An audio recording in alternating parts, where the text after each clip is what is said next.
അനാഥാലയത്തിന്റെ പേരിൽ ഒരുപാട് തട്ടിപ്പുകൾ നടക്കുന്നുണ്ട്. പലരുടെയും കമന്റിൽ എന്താ ചോദിക്കുന്നതെന്ന് വെച്ചാൽ അവർ ചോദിക്കുന്നത് ഇപ്പം ഇത്രയും പേരെ എവിടേക്ക് മാറ്റാനാണെന്ന്. എവിടേക്ക് മാറ്റണം? അവിടെ തന്നെ പത്തനാപുരം സോമരാജൻ സാറിന്റെ അനാഥ മന്ദിരമുണ്ട്. അവിടെ 1000-ൽ പരം ആൾക്കാർ താമസിക്കുന്നുണ്ട്. സോമരാജൻ സാറ് ഭാര്യ, മകന്, എല്ലാവരും, മരുമകളും എല്ലാവരും അവരുടെ അനാഥ മന്ദിരത്തിന്റെ കാര്യങ്ങളുടെ നോക്കി നടത്തിപ്പിലാണ്.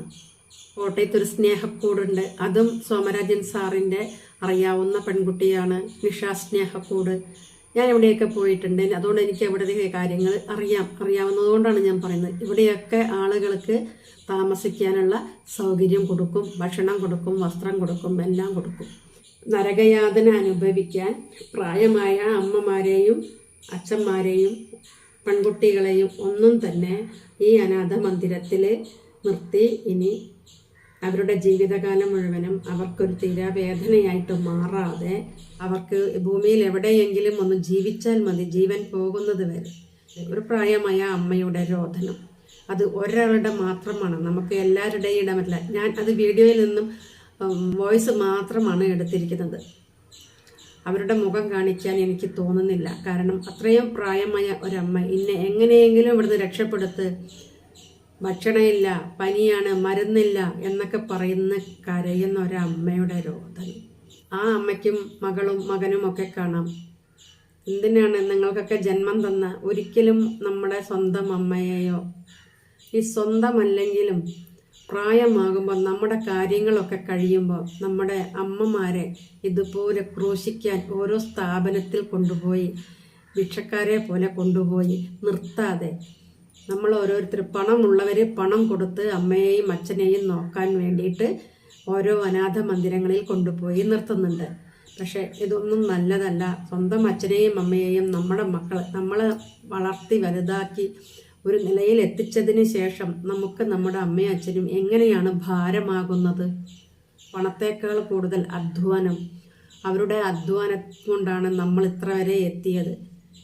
ഇനിയെങ്കിലും നമ്മൾ ഓരോരുത്തരും കാണുക, സ്വന്തം അച്ഛൻ അമ്മമാരെയും കൂടപ്പുറപ്പുകളെയും ഇതുപോലുള്ള ഓരോ അനാഥ മന്ദിരങ്ങളിൽ കൊണ്ടുപോയി തളയ്ക്കാതെ നമ്മൾക്ക് ഭക്ഷണം ഉണ്ടാക്കുന്നതിൽ ഒരു വീതം ഭക്ഷണം അവർക്ക് കൊടുക്കുക. നമുക്ക് വസ്ത്രം എടുക്കുമ്പോൾ ഒരു വസ്ത്രം അവർക്ക് എടുത്തു കൊടുക്കുക. നമ്മൾ നല്ല ബെത്തയിൽ കിടന്നുറങ്ങുമ്പം അവർക്കൊരു ബെത്ത കൊടുക്കുക. അങ്ങനെ വേണം. അങ്ങനെ എല്ലാവരും വിചാരിച്ചാൽ ഈ ലോകം മുഴുവൻ നന്നാവും. ഒരാൾ മാത്രമല്ല നന്നാവുക, എല്ലാവരും നന്നാവും. തട്ടിപ്പിനെ കുറിച്ചും ഓരോ തട്ടിപ്പിനെ കുറിച്ചും അതിൻ്റെ പിന്നിൽ കൂടെ നടക്കുന്ന അനാശാസ്യ പ്രവർത്തനത്തെക്കുറിച്ചും ഒക്കെ പലപ്പോഴായി വാർത്തകൾ വന്നിട്ടും ആരും തന്നെ അതിനെ ഗൗനിക്കാതിരിക്കുന്നത് ശരിയല്ല.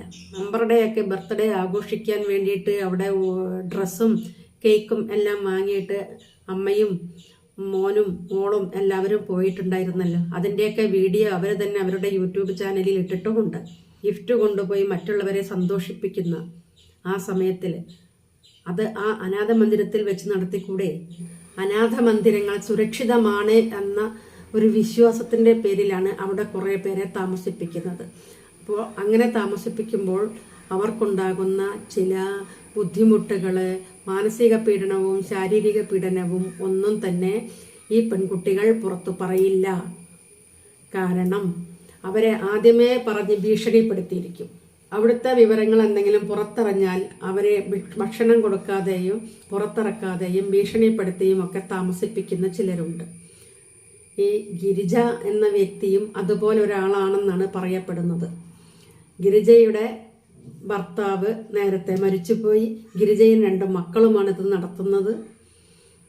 മോനും ഒരു മോളുമാണ്. അനാഥാലയത്തിൽ ഒരിക്കൽ ഒരു കല്യാണം ആലോചനയുമായി വന്ന ആളെ കൊണ്ട് സ്വന്തം മകളെ കല്യാണം കഴിച്ചു കൊടുത്തു. അത് കഴിഞ്ഞ് മകനെ ആ അനാഥാലയത്തിൽ നിന്ന് തന്നെ ഒരു പുണ്യപ്രവൃത്തിയാണ് ഗിരിജ ചെയ്തിരിക്കുന്നത്. മകൻ വഴി ഗർഭിണിയായ ആ പെൺകുട്ടിക്ക് ഗർഭിണിയാകണമെങ്കിൽ അതിന് എത്രത്തോളം അവർ ഷൗട്ട് ചെയ്ത് നിർത്തിയിട്ടുണ്ടാകും. ആ അനാഥാലയത്തിൽ വളർന്ന അനാമിക എന്ന പെൺകുട്ടി വിവാഹത്തിന്റെ 2 മാസം മുന്നേ ഗർഭിണിയായിട്ട് അതിനെ എവിടെയും കൊണ്ടുപോയി കളയാൻ പറ്റാത്ത ഒരു സാഹചര്യം വന്നപ്പോഴായിരിക്കാം അവരുടെ മകനെ കൊണ്ട് കല്യാണം കഴിപ്പിച്ചത്. അവിഹിത ഗർഭം മാത്രമല്ല മറ്റ് കാര്യങ്ങളും അവിടെ നടക്കുന്നുണ്ട് എന്നാണ് പറയപ്പെടുന്നത്. ഒരു അനാഥാലയം എന്ന് പറഞ്ഞിട്ടുണ്ടെങ്കിൽ ആരോരുമില്ലാത്തവരെ, അശരണരായവരെ, അച്ഛനോ അമ്മയോ ഉപേക്ഷിച്ച മക്കളാവാം, പല അസുഖങ്ങൾ വന്നവരാവാം, ഒറ്റയ്ക്ക് ജീവിക്കാൻ കഴിയാത്തവരാകാം, ചിലപ്പോൾ മക്കളൊന്നും ഇല്ലാതെ അല്ലെങ്കിൽ മക്കളാലൊന്നും നോക്കാൻ പറ്റാണ്ട്, ഒരു മക്കളും നോക്കാതെ ചില അച്ഛനമ്മമാര് അനാഥ മന്ദിരങ്ങളിൽ പോയി താമസിക്കുന്നവരുണ്ട്.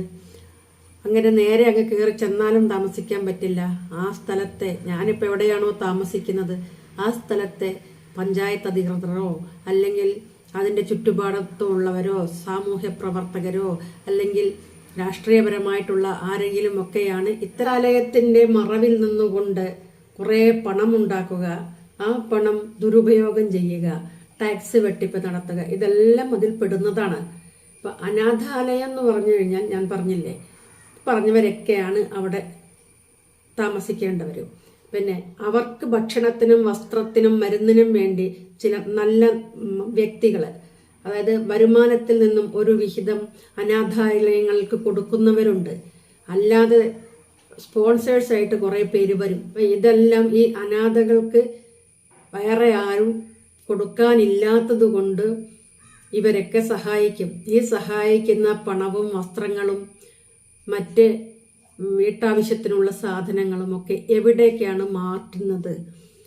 അർഹതപ്പെട്ടവരിലെ കയ്യിൽ കൊടുക്കേണ്ടത് അവർക്ക് നേരിട്ട് കൊണ്ടുപോയി കൊടുക്കാൻ ഇവർ സമ്മതിക്കില്ല. പോയാൽ തന്നെയും ഞങ്ങൾ ഒരുമിച്ചാണ് വാങ്ങുന്നത്, ഇത്ര രൂപ ആകും എന്ന് പറഞ്ഞ് പൈസയാണ് അവരെല്ലാവരും കൈപ്പറ്റുന്നത്.